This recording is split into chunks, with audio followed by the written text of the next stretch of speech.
Assalamu alaikum wa rahmatullahi wa barakatuh. My name is Abdul Kareem and this is Come to Goodness. And today we'll be sharing a story about something that's happening in the world. Now, this story is something that it's a situation we can all relate to in some way or another. So, without further ado, let's get to it. This story takes place many years ago, and there was a man who was very prominent in the community. He was well respected. Everybody looked up to this man. In fact, he was considered the pillar of the community.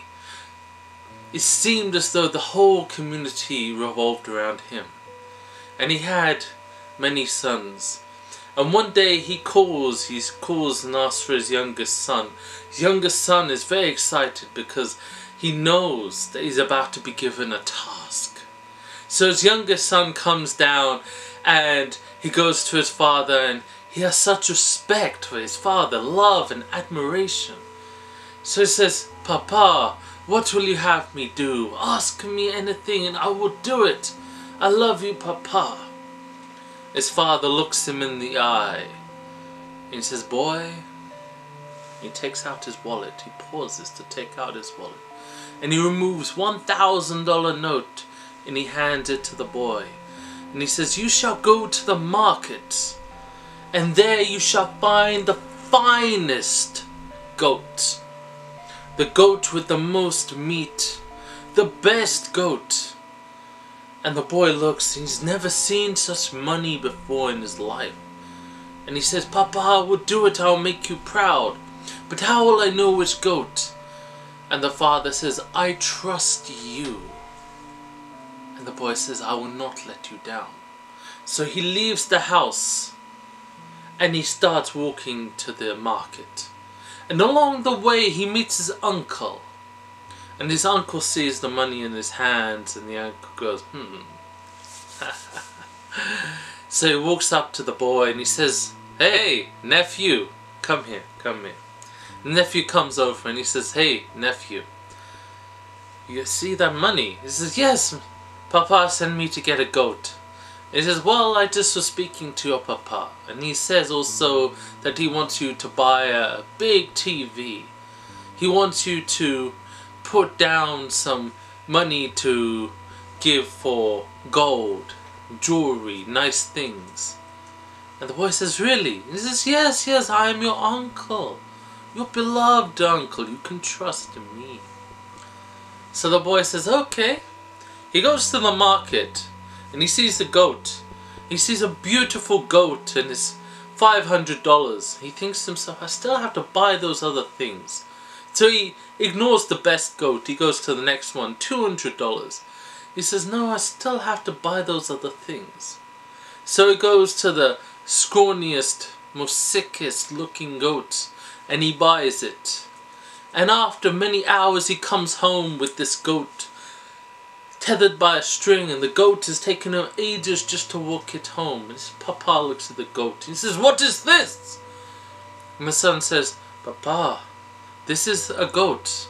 You asked me to buy you a goat." And the papa says, "I asked you to buy me a fine goat. I gave you money enough, more than enough. And you buy me this? I am ashamed of you." And the boy says, "But uncle told me you needed me to buy this." And Papa looks him in the eye and says, "Did I tell you? In fact, many times before in the past I have told you not to listen to your uncle. If I give you a command, you are to obey me and no one else." So the boy, he feels ashamed and he starts to cry. And you see, by then it was already too late. For you see, by then the boy had entered the hellfire. Now this is a very serious warning and a very serious problem in our society. For you see, the boy is you. Each and every one of you, the Father is Allah, and you see the task is Al-Quran. The Quran tells us many times not to believe verses that come after it. Think of Surah 77 verse 49 and 50. Allah explicitly tells us not to follow statements or verses that come after the Quran.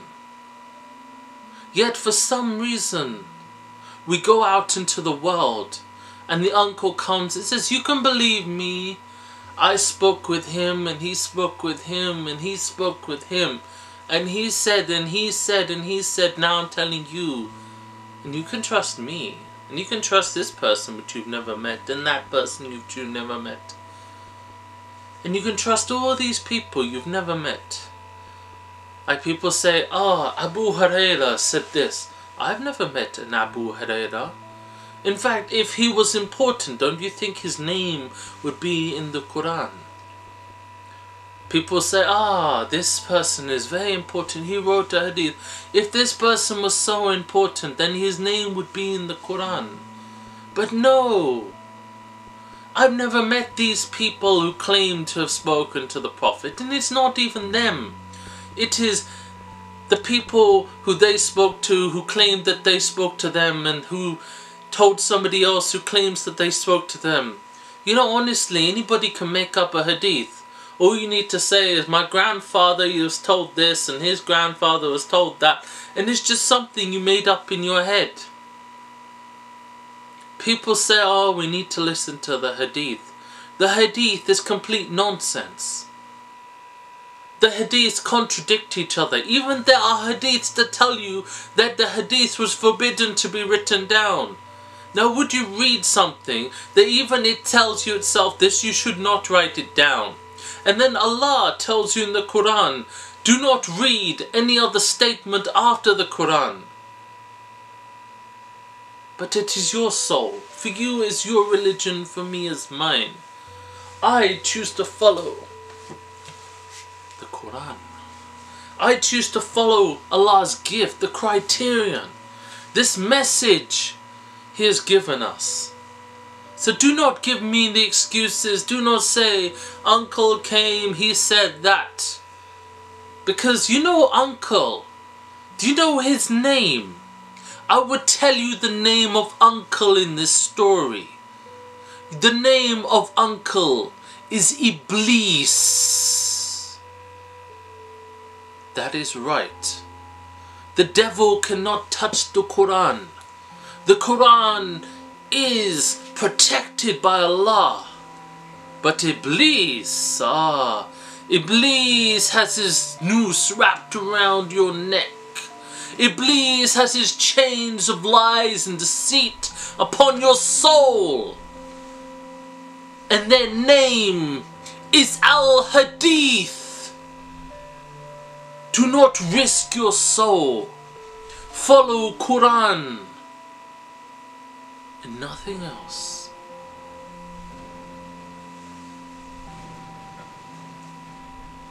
Now, I've mentioned this in another video, but I am starting a community, an actual community, where we live an Islamic lifestyle, where we live closer to the ways that we're supposed to live as human beings, not fearing, not living every day like animals, struggling and striving in a world that is built against us. If anybody is interested, I offer you an invitation. Submit to me your request to join the Utopia Society, an Islamic society, living in peace and harmony, the way it is intended. This is my invitation to you. Come join. Join.